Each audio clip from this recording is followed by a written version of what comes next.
जय हिंद साथियों, स्वागत करता हूं आपके अपने YouTube चैनल लक्ष्य एनडीए पे। इस वीडियो में हम ह्यूमन हार्ट के बारे में बात करेंगे और ह्यूमन हार्ट से कई बार क्वेश्चन आ जाता है। बेसिकली ह्यूमन हार्ट के फंक्शंस क्या क्या होते हैं और ह्यूमन हार्ट के काफ़ी सारे चैम्बर्स होते हैं। ठीक है, तो देखते हैं कि कौन सा चैम्बर देने पे दिल टूट जाता है या दिल टूटता है कि नहीं टूटता है। बेसिकली हार्ट के बारे में हम बात करें तो हार्ट तीन प्रकार के होते हैं। एक होते हैं 2 चैम्बर हार्ट, एक होते हैं 3 चैम्बर हार्ट और एक होते हैं 4 चैम्बर हार्ट। हमारा जो ह्यूमन हार्ट होता है वो कितने चैम्बर का होता है? 4 चैम्बर का हार्ट होता है। यानी कि हमारे दिल के अंदर क्या है, छोटे छोटे ऐसे 4 कमरे होते हैं, 1 2 3 4। हार्ट के शेप के बारे में हम बात करें तो हार्ट दिखने में क्या होता है, कुछ ऐसा होता है। ठीक है, वो बात अलग है कि हम इसको बॉलीवुड में इस तरीके से हम इसको रिप्रेजेंट करते हैं, है ना, अंदर से एक तीर भी लगा देते हैं और लोगों का ये टूट भी जाता है। ऐसा टूटने लायक इसमें कुछ होता नहीं है, मस्कुलर ऑर्गन है और मसल्स कभी भी टूटती नहीं है। मुद्दे की बात पे आते हैं कि यहाँ से एग्जाम में कैसे क्वेश्चंस पूछा जाता है। ठीक है, तो ये तो किताबी फिगर है, लेकिन मैं इसको आपको अपने फिगर के थ्रू इसको समझाता हूँ। ठीक है, तो ये आपको जल्दी से समझ में भी आ जाएगा। चलिए बात करते हैं ह्यूमन हार्ट के बारे में। ये क्या होता है? ह्यूमन हार्ट होता है। ठीक है, और हम इसी फिगर को मान लेते हैं, है ना, आइडियल फिगर यही है, क्योंकि कन्वेक्शनल फिगर मतलब हम इसी को कहेंगे। चलिए, ये हमारे ह्यूमन हार्ट की क्या होती है? लेफ्ट साइड होती है। और ये हमारे ह्यूमन हार्ट की क्या होती है? राइट साइड होती है। क्योंकि अब हम इसको पढ़ रहे हैं तो पढ़ने से लेटरल इन्वर्जन आता है। यदि मैं इसको ऐसे निकाल के रख दूं तो लेफ्ट साइड राइट और राइट साइड क्या हो जाती है? Left side. 4 चैम्बर होते हैं। ये क्या होता है? एट्रियम होता है। ऊपर वाले चैम्बर को हम क्या बोलते हैं? एट्रियम बोलते हैं।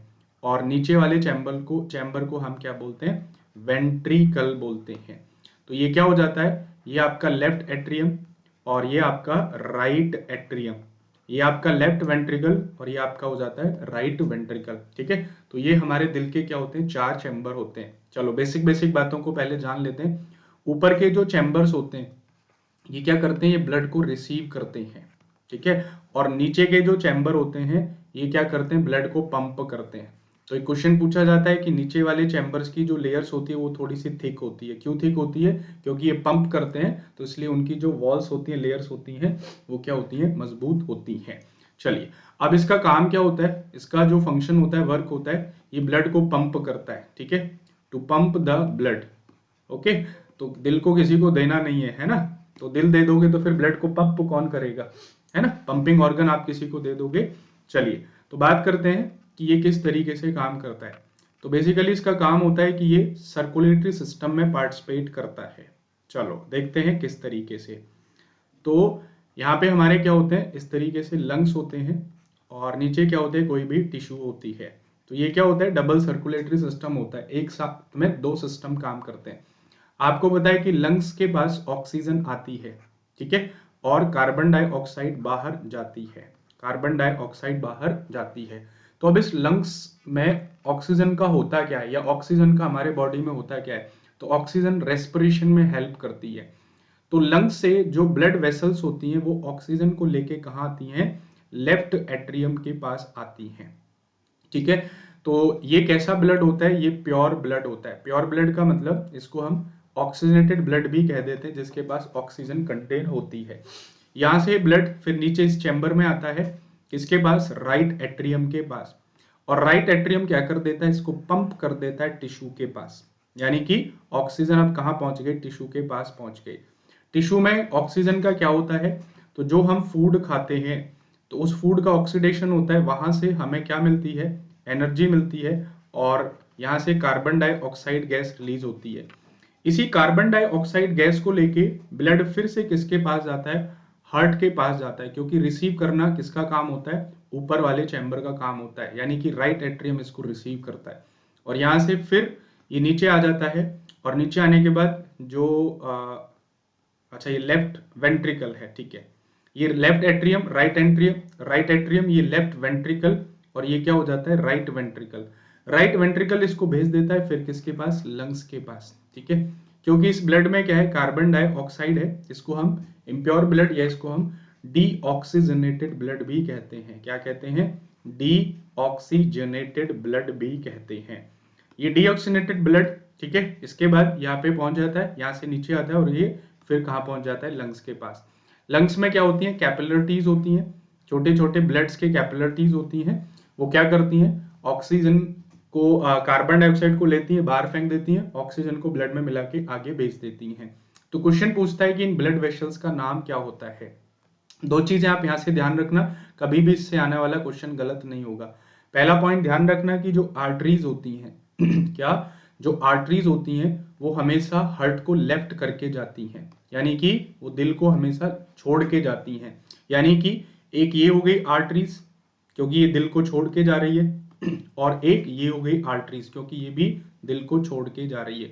दूसरा पॉइंट ध्यान रखना कि हार्ट और लंग्स के बीच में, हार्ट और लंग्स के बीच में कोई भी वेसल्स होती है उसको हम एक स्पेशल नाम देते हैं, that is called the pulmonary. तो ये क्या हो जाएगी, ये आपकी पल्मोनरी आर्टरीज हो जाएगी, ठीक है, और ये आपकी सिंपल आर्टरीज हो जाएगी। तो वैसे ही ये आर्टरीज है तो ये क्या हो जाएगी, आपकी वेन्स हो जाएगी, और ये क्या हो जाएगी, पल्मोनरी वेन्स हो जाएगी, ठीक है। कई बार क्वेश्चन पूछा जाता है कि ऑक्सीजनेटेड ब्लड को कौन लेके जाता है, डीऑक्सीजनेटेड ब्लड को कौन लेके जाता है, ठीक है। आर्टरीज को हम कई बार क्या कह देते हैं, एओर्टा भी कह देते हैं, क्या कह देते हैं, एओर्टा भी कह देते हैं। और वेन्स को हम दो नाम देते हैं, एक होता है सुपर वेना केवा, एक होता है inferior vena cava. Super vena cava का मतलब हार्ट से ऊपर की जो वेन्स होती हैं इनको सुपर वेना केवा, और हार्ट से नीचे बॉडी में जो होती है इनको हम क्या बोलते हैं, इंफीरियर वेना केवा बोलते हैं, ठीक है। हार्ट के बीच में एक लेयर होती है, इसको हम क्या कहते हैं, सेप्टम कहते हैं। सेप्टम का काम क्या होता है, क्योंकि मैंने आपको बताया कि जो लेफ्ट चैम्बर होता है ये प्योर ब्लड के लिए होता है और राइट चैम्बर इम्प्योर ब्लड के लिए। तो प्योर ब्लड को इम्प्योर ब्लड से जो सेपरेट करता है वो कौन करता है, सेप्टम करता है, यानी कि ये लेयर ये इसको क्या करती है, सेप्टम से अलग करती है, ठीक है। चलिए एक और छोटी सी चीज यहाँ पे जान लेते हैं, पूरा हार्ट आपका क्लियर हो जाएगा। हार्ट के बारे में मैं बात करूं तो ये हार्ट के 4 चैम्बर मैंने आपको बताए, ये आपका लेफ्ट एट्रियम, ये आपका राइट एट्रियम, ये आपका लेफ्ट वेंट्रिकल और ये आपका राइट वेंट्रिकल। यहाँ पे क्या होता है, एक पेस मेकर होता है, क्या होता है, पेस मेकर। पेस मेकर का मतलब क्या होता है, जो हार्ट के अंदर इंपल्स को जनरेट करता है, ठीक है। तो सवाल पूछा जाता है पेस मेकर किस चैम्बर में होता है, राइट एट्रियम में। यहाँ से इंपल्स चलती हैं, एक तो लेफ्ट एट्रियम को जाके अटैक करती हैं और दूसरा यहाँ पे एक और डिवाइस होता है, इसको हम क्या बोलते हैं, पेस सेटर बोलते हैं। पेस सेटर इन इंपल्स को क्या करता है, सेट करता है, और यहां से ये जाके ये फिर एक तो राइट वेंट्रिकल को मतलब हिट करती हैं और दूसरा लेफ्ट वेंट्रिकल को हिट करती हैं, यानी कि ये क्या करती है, फिर इसको ब्लड को पंप कर दी। इनके बीच का जो टाइम गैप होता है, यानी कि इंपल्स को यहां से और यहां तक पहुंचने में, पेस मेकर से पेस सेटर तक पहुंचने में जो टाइम की लैप्सिंग होती है उसी से क्या पैदा होती है, हार्ट बीट पैदा होती है, ठीक है। और उसी हार्ट बीट को हम क्या कह देते हैं, लब डब कह देते हैं, ठीक है। इसी को हम सिस्टोल या डायस्टोल भी कह देते हैं, ठीक है। गाइस वीडियो पसंद आई हो तो आप इसको लाइक कर दीजिए और जितना ज्यादा से ज्यादा शेयर कर सकते हो इतना आप इसको डायस्टोल, ठीक है, सिस्टोल और डायस्टोल मूवमेंट या कॉन्ट्रैक्शन एंड रिलैक्सेशन कह देते हैं, ठीक है। तो ये हार्ट आपका क्या हो जाता है, क्लियर हो जाता है। चलो ऐसी और वीडियोस के लिए आप चैनल को सब्सक्राइब करते रहिए, और कोई भी आपका जिस भी टॉपिक पे आपको वीडियो चाहिए अपना कमेंट मेंशन कर दीजिए नीचे, उस पर आपको वीडियो मिल जाएगी, ठीक है। चलिए बाकी आपको पता है ये रेफरल कोड आप यूज कर सकते हैं SS30, ठीक है, किसी भी प्लस कोर्स के लिए। एंड हेल्विक आपका चल रहा है, हेल्विक का आप एंजॉय कर सकते हैं, हेल्विक का बेनिफिट आप ले सकते हैं with the war rooms planning topper seminar and the revision and the practice, ठीक है। चलिए मिलते हैं, जय हिंद, थैंक यू।